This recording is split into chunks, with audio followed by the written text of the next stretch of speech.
Aujourd'hui, finale entre, on va commencer par les femmes, entre Léa Moineau et Laetitia Estournes.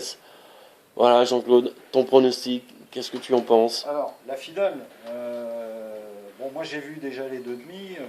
Je pense que j'étais assez impressionné par le jeu de Léa Moineau parce que je trouve qu'elle a une frappe très puissante, hein, une frappe que même beaucoup d'hommes aimeraient bien avoir. Elle met beaucoup de puissance dans sa balle.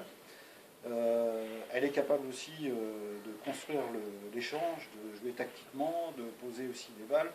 Donc, ouais, enfin, peut-être que je me trompe, hein, mais je la mettrais peut-être un peu en favorite, hein.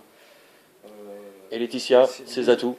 Laetitia, je dirais que ses atouts sont un jeu assez technique. Elle est capable de bien monter des balles, de bien poser des balles, euh, bon, et de construire aussi de l'échange, hein. Donc, mais je pense que ça va être un petit peu deux styles différents qui vont s'affronter. Mhm. Un qui est un peu plus en puissance peut-être, et puis un qui est beaucoup plus technique.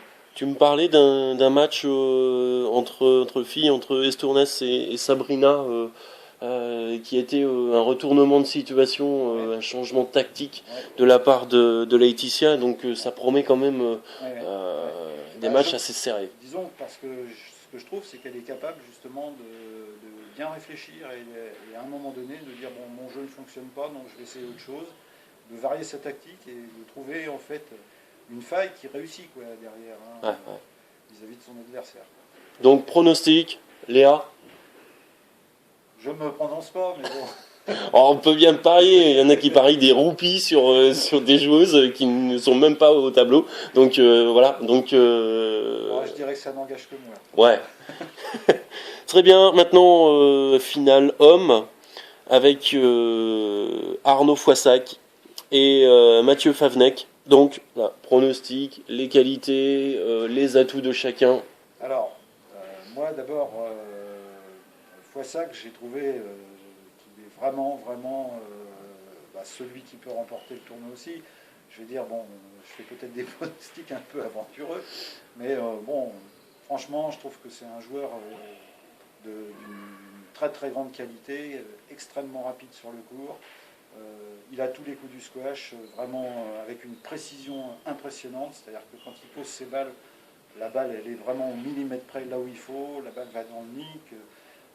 Sur des balles parallèles de grande longueur, on est pile à la bonne longueur. Le deuxième rebond tombe là où il faut pour Ouais, empêcher l'adversaire de jouer. de la rigueur. Voilà, une super rigueur, puis alors extrêmement dynamique sur le court, il est partout, quoi.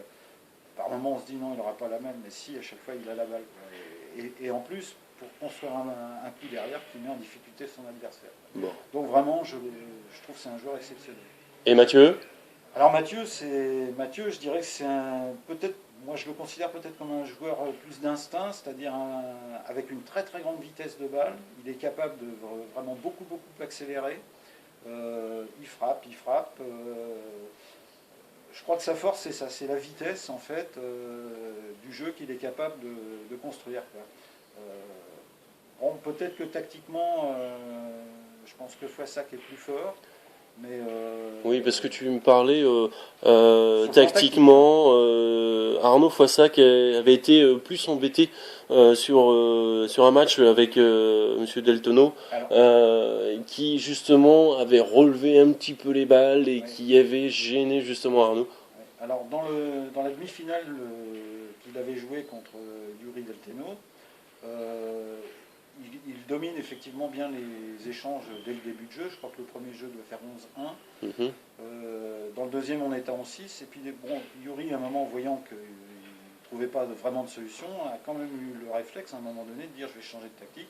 Et il a commencé à monter des balles, c'est-à-dire faire des grands lobes croisés, des balles parallèles mais très hautes.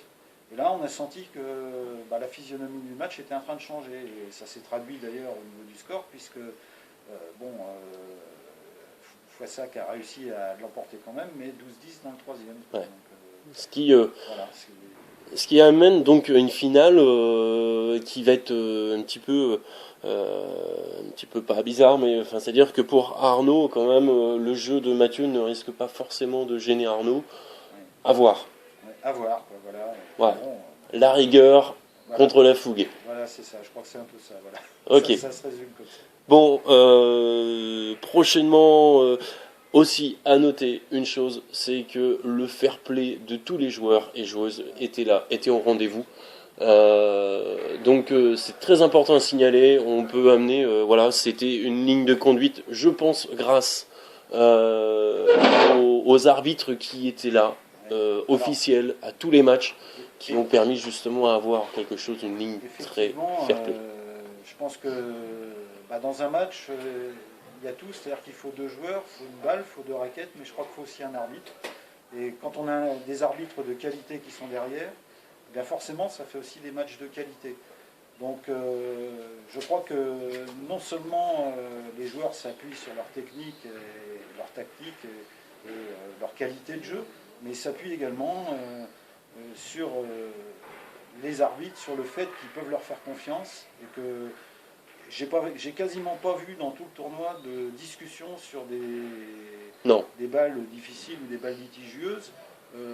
À chaque fois, les joueurs acceptent la décision de l'arbitre sans discuter. Et moi, j'ai trouvé ça vraiment très bien, quoi. Et tout se passe bien, c'est bien, quoi. C'est agréable à regarder, quoi. Voilà. Ok, bon Jean-Claude, je te remercie énormément. Bon, je pense qu'on peut